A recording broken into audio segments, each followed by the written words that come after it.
I pay homage to the Blessed One, the supremely enlightened Buddha. Sadhu, sadhu. I pay homage to my teacher, Luke Swami. Sadhu. Arahant Upasena, we just 10.6. Okay. And do you know anything about Arahant Upasena, Bante? He is one of the brothers of Arahant Sāriputta Bante, the chief disciples of the Buddha. So we are going to learn the verses of Arahant Upasena Theru. Then you also can start reading. Yes, Bante. The verses of Arahant Upasena. A monk should live in a place suitable for meditation. Far away, quiet, and secluded forests inhabited by wild animals are ideal places. A monk should wear the coarse robe, which was sewn from rags, taken from a heap of rubbish, cemetery, or the streets. A monk should walk for alms from house to house without exception, making his mind humble.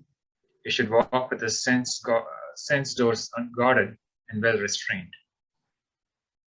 He should be content even with coarse food. He should not seek many various flavors. The mind of one who is greedy for flavors does not delight in meditation. One should live desiring very little and content with whatever is available. Without mingling in the company of lay people and monastics, a sage should live alone.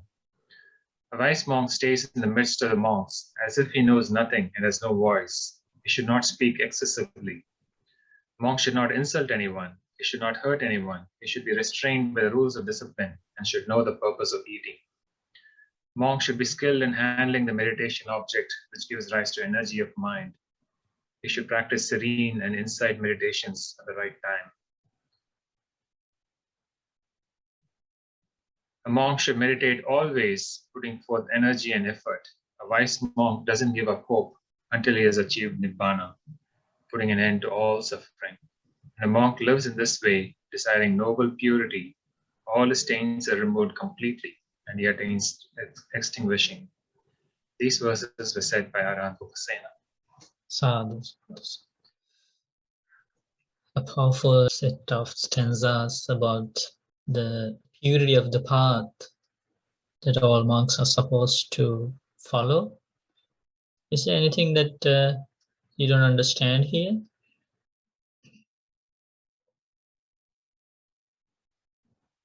Noble qualities such as the simplicity of life, contentment, practicing solitude, and all these noble qualities are very well explained here and encouraged. Bante, it seems like a double-edged sword. On one hand, how would lay people ever hear of the Dhamma if all monks followed this?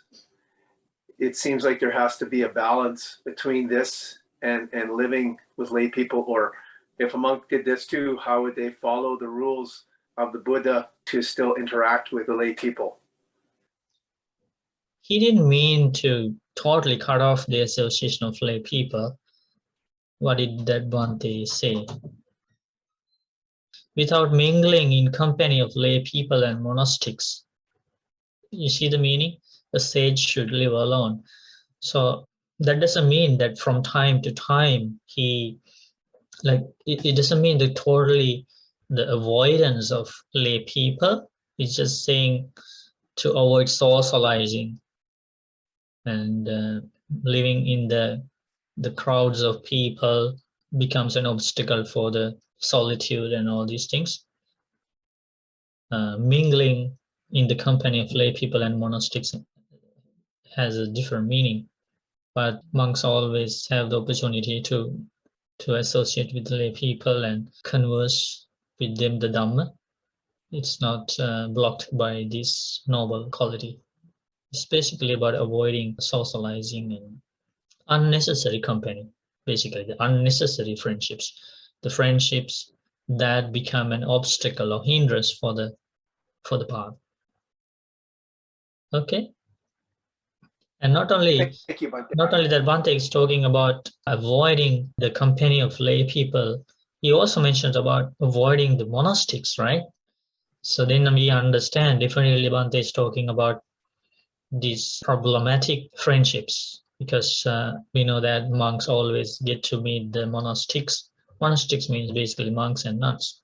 So they have to live with them. They have friends in the monastic life, but we know that the monk has to understand the limits and the benefits of associating with noble friends without using those friendships in an unbeneficial way. So that's the basically meaning here. Thank you, Bhante. Good. Rob, you have a question? Yes, Bhante. One line in there, it's 584. A monk should be skilled in handling the meditation object, which gives rise to energy of mind. And he contrasts that with he should practice serene and insight meditations at the right time. Mhm. Just wondering about the contrast between those two styles of meditation. Maybe you could say something about that. Yeah, this is a very, very important message from the Arahant Bhante about being skilled in handling the meditation object. And it's very important to have that skill. In many discourses, Buddha explains about handling the right meditation object at the right time. Buddha explains when the mind is scattered, the practitioner should never use vipassana kind of insightful techniques, because then the scattered mind will get more aggressive. And the suitable meditation object at that time is the samatha meditation technique, the calming technique, because the mind should be settled down and mind should be concentrated first. And also, when the mind is concentrated, and Buddha teaches at that time that mind can handle the vipassana technique in a very fruitful way, productive way. If the mind is sluggish and sleepy, at that time Buddha discourages using serene, the calming meditation techniques, because the calming techniques at that time will lead to more sluggishness, laziness, and sleepiness. So that's kind of an example. So did you see that a practitioner should be skilled in handling the meditation object at the right time? You should use this right technique at the right time. Would the loving kindness meditation, would that lean towards an insight meditation, or would that lean towards? No, it leads towards a calming side.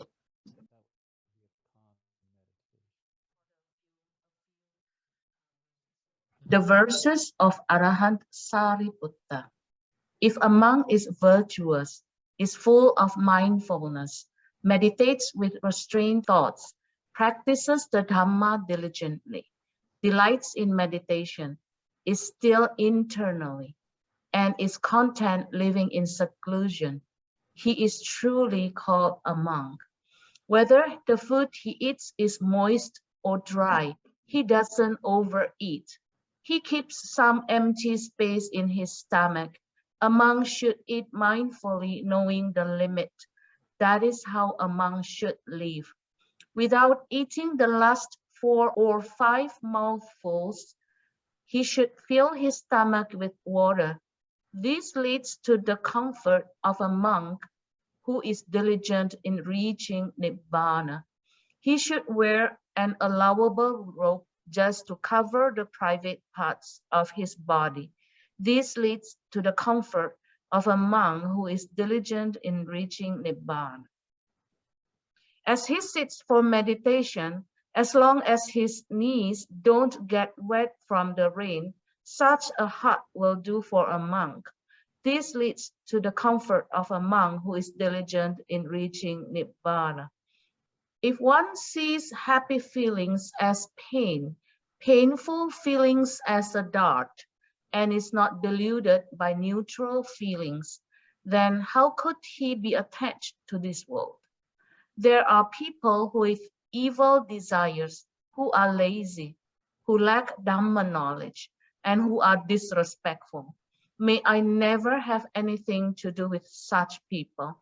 What good will come to this world by associating with them? If one knows the supreme Dhamma well and is wise and virtuous, has a perfectly still mind, and is devoted to internal serenity. May that noble one stand right on my head.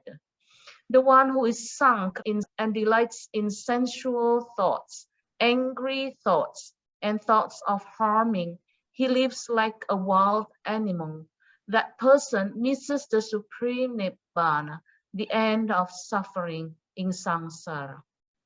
But if one abandons those wrong thoughts without getting caught in wandering thoughts and delights in serene and insight meditation, he will attain the supreme nibbana, the end of suffering in samsara.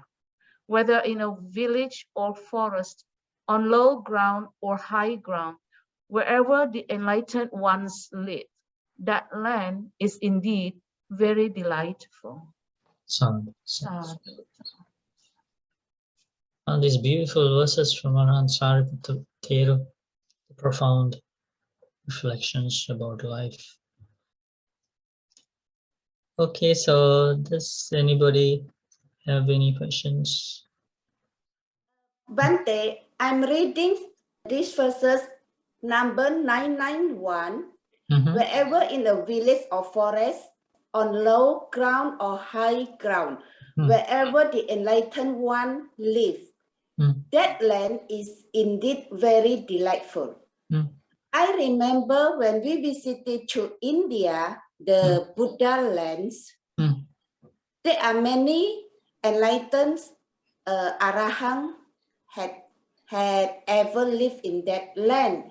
But when we visited there, we saw many, not prosperity, or many poor people in that land. So how to understand these verses compared to what we see right now? Why, like, I feel like it's the opposite. Because now there are no enlightened ones living there. Oh, also these verses that's only for in the past, it doesn't bring up to present situation. Whether past, future, or present, there should be enlightened ones living there. And then, even like there's a very deep meaning in this stanza. Normally, the ordinary people think the beauty comes from the material things like beautiful trees, lakes, waterfalls, meadows, and streams. That's why we, go to see them. But imagine there is a beautiful place, beautiful garden, and it is used by a group of human beings with corrupted minds. Will you still see the beauty there? Will you want to stay there? No, you won't see the beauty there anymore. You want to leave that place as soon as possible.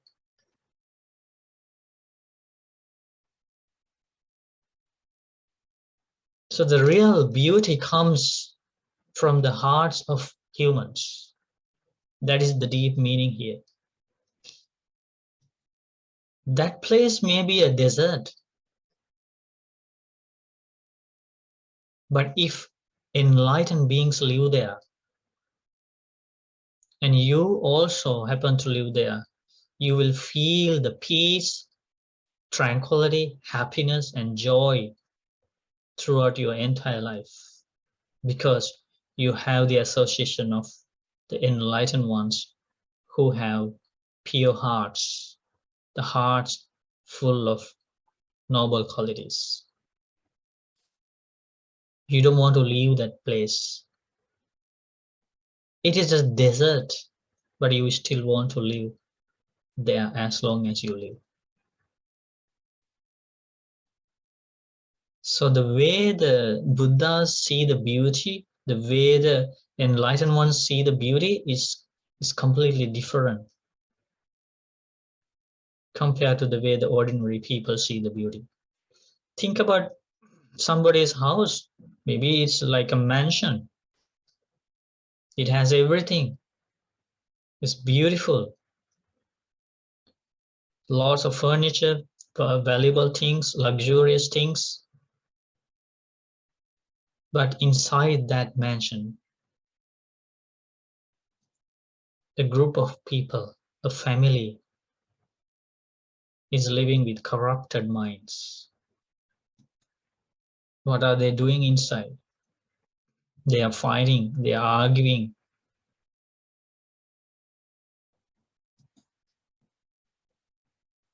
Where is the beauty?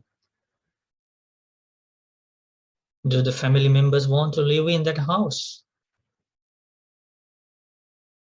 No, they don't see that beauty anymore. Why? The true beauty comes through the beauty of the heart of human beings. Do you understand now? Yeah, so that is the importance of the power of the association of Kalyanamitta, spiritual friends. If you have spiritual friends around you, that is the real beauty in your life. Maybe you don't have a beautiful house to live in. Maybe you don't have luxurious things to use. But still, there is that lasting happiness in your heart.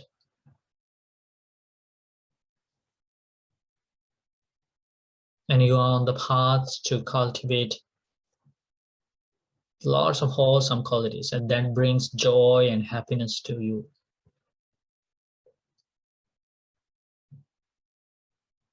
If you gain that much of peace, happiness, just by associating noble friends who are still practicing the Dhamma path, let alone the happiness that comes to you if you have the association of enlightened beings.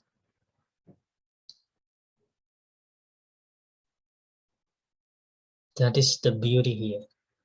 And if you have that kind of association, you don't need that many material things to satisfy yourself. So that's a great blessing for somebody to have Kalyanamitas, spiritual friends, Dhamma friends, grateful people to associate with. That brings enormous joy and happiness to one's life. And to have those friends, one should have lots of good karma coming from past lives. Geeta, what is your question? Bhante, can you go back to the verses of the Mahasāriputta utterances? Yes. There was one verse, if you can briefly explain it, that would be wonderful. He talks about the rising of feelings. If one sees, it's 986. If one sees happy feelings as painful feelings as a dart, and is not deluded by neutral feelings, then how could he be attached to this world? Can you briefly explain that? Happy feelings as a dart, so not to get caught to craving. Yeah, so this is actually from a discourse taught by the Buddha, and Sāriputta Bhante is just repeating here that same instruction given by the Buddha in a different discourse. So the practitioners are supposed to develop this wisdom because there are lots of defilements associated with the craving for pleasant feelings, right? It is kind of an extreme in our life. When we experience pleasant feelings through our six sense bases, through our eye base, ear, nose, tongue, body, and mind, we experience pleasant feelings, happy feelings. We don't understand that the craving or clinging, attachment towards these pleasant feelings lead us to accumulate unwholesome qualities, defilements. Or blindness to samsara, is that another way of looking at it?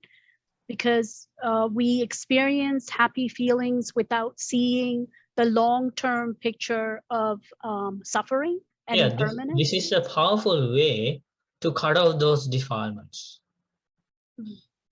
Because there is an underlying tendency related to a pleasant feeling, and that's called raga anusaya, the underlying tendency to desire.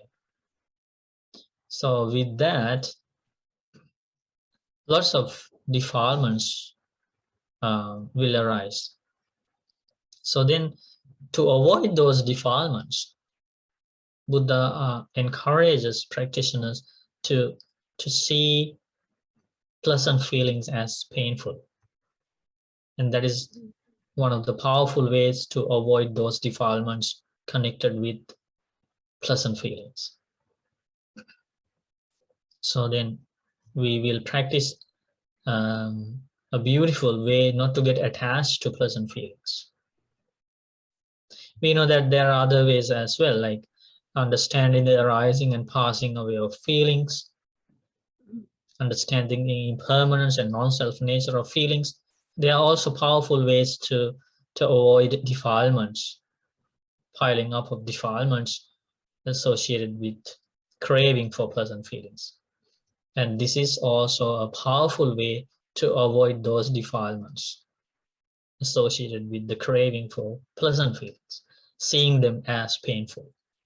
So you don't, if you see a happy feeling as a painful feeling, you don't want to crave for that. You don't want to get attached to that, right?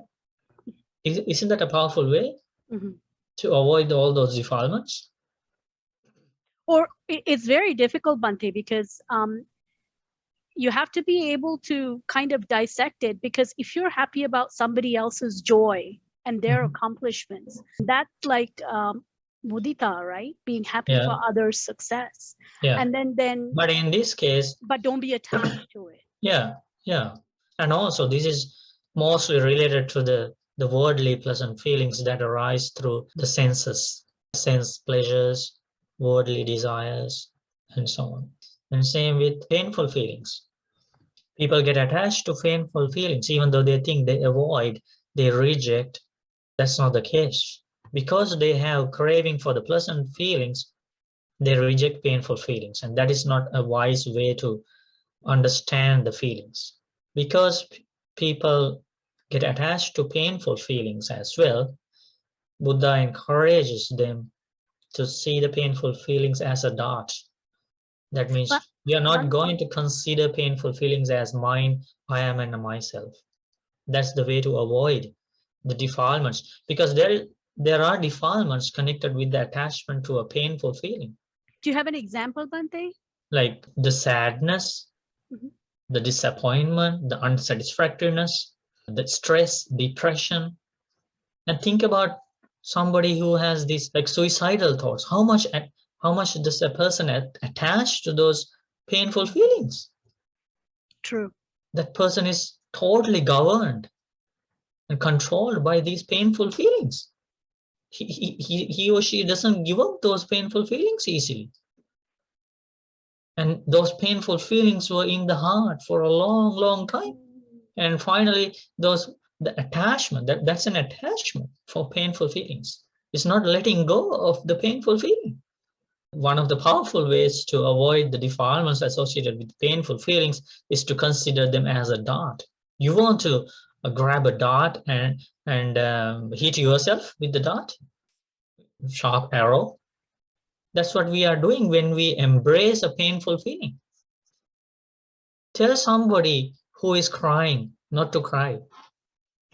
See if that person is ready to let go of the crying. No. That's how people are attached to painful feelings. What happens if you start crying with that person? He is very happy. He thinks that he shares your sadness with him, and that's how the ordinary world functions. If you don't cry in front of your friend who is crying, the people will tell that you are not a loyal friend. Why? People are attached to painful feelings. And the ignorant is so vast that they don't understand. This is also an attachment for painful feelings. Bhante, I have a question. But what if a great monastic like Thich Nhat Hanh passed away last week, and the whole world was in mourning and they were very sad because we lost a good Dharma teacher. So how do you kind of relate to it? You may not know him personally, but you have come across his teachings. I've read his book, one of his really good books. But you know, how do you relate to like losing any great monastic, because you're losing the Dharma that, I mean, the Dharma is always there, but he's not there to teach you in person. So how do you relate to such a situation? Okay, so let me explain you some of the similar incidents that took place when the Buddha was alive. And at that time, on one occasion, the Sāriputta Bhante and Moggallana Bhante, both chief disciples, just passed away. And they were the best friends of Arahant, not Arahant, he was just a stream entrant, Ananda Bhante, the chief attendant monk of the Buddha. So Ananda Bhante was very upset. He was not an enlightened monk, he was just a stream entrant who has attained the first stage of enlightenment. And Buddha noticed that sadness of Arahant, Ananda Bhante, and then Ananda Bhante told the Buddha, Bhante, I feel like I don't remember the Dhamma now, and I don't have any happiness in my mind. I feel like we lost everything and like that. Yeah, I mean, he felt that way even when the Buddha he felt that way. Anuradha had to come and comfort him. Anuradha, Bhante Anuradha had to come and comfort him, right? Because he was so sad. He was crying. Yeah, no, that you are talking about Mahaparinibbana Sutta. Yeah, Mahaparinibbana. But this is not the Parinibbana of the Buddha. This is the passing away of chief disciples of the Buddha, right? And then Buddha asked Ananda, when your best friends passed away, did they take your faith with them? Did they take your precepts with them? Did they take your mindfulness with them? Did they take your Dhamma knowledge with them? Did they take your wisdom with them?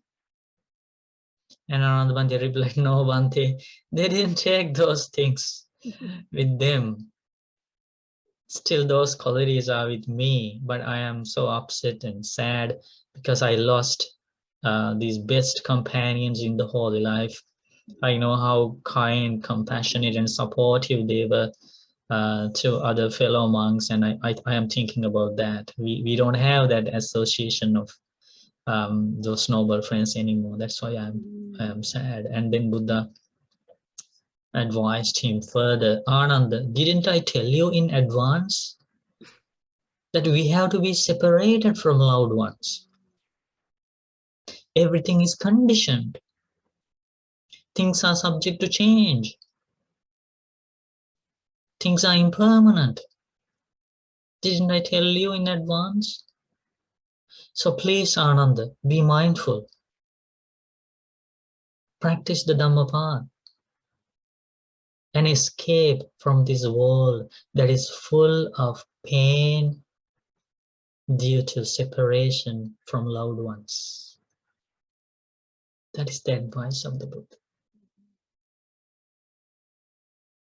Absolutely true. Okay, and then one day when Arahant Sāriputta Bhante was still alive, Ananda Bhante went to him and asked this question. Ananda Bhante asked, Friend Sāriputta, can you tell me, is there anything in this world with the change of that sadness come to your mind? Suffering comes to your mind? And then Sāriputta Bhante answered, friend Ananda, there is nothing in this world. With the change of that, sadness would come to my mind. Grief would come to my mind. There's nothing. And then Ananda Bhante asked, how about the death of our Supreme Teacher, the Blessed One? So this time, okay, Ananda Bhante asked a very difficult question, right? And then Sāriputta Bhante answered, even at the passing away of the most compassionate teacher in the world, the Blessed One, the sadness would not come to my mind. Grief would not come to my mind. I would still think like this. Even though the sadness, grief don't come to my mind, this thought will come to my mind. What is the thought? Oh, the only I in the world has soon disappeared.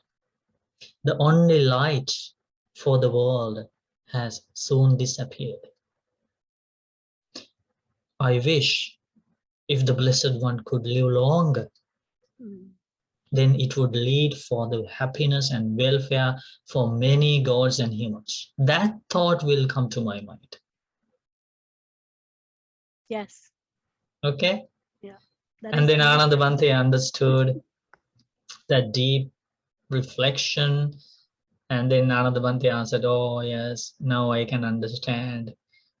You will not be sad. You will not cry.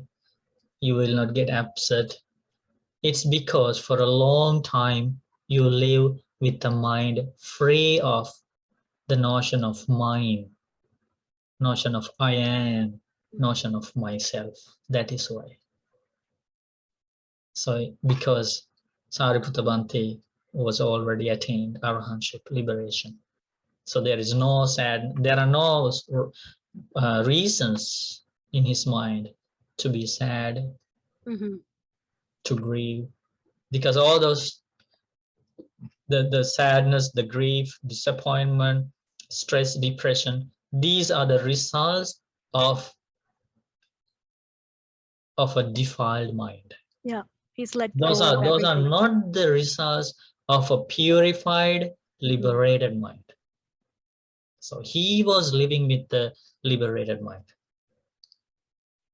And so, Bhante, the last part of the stanza, the neutrality, the neutral thought. Yeah, neutral thoughts should be seen as what? Yeah, the last part, right? As they are. Yeah, like neutral fear. feelings is not deluded by neutral feelings. Yeah, so that means when we feel neutral feelings, they are not happy and no painful. They are neutral feelings, and those neutral feelings are should be experienced with wisdom. So otherwise delusion will be connected with neutral feelings. So as I said before, if we are not mindful about happy feelings, and if we are attached to them, there is this underlying tendency to desire arises and grows, connected with the craving for pleasant feelings. And if we are attached to painful feelings, this underlying tendency to aversion, patiganusaya, and the stream of defilements connected with that painful feelings will rise and grow. And if we are not wise enough, mindful enough to feel the neutral feelings as they really are, the underlying tendency to ignorance, avijjanusaya, will arise and grow. That is why these feelings should be seen in these insightful ways. Okay? Thank you, Bhante. Thank you for teaching us.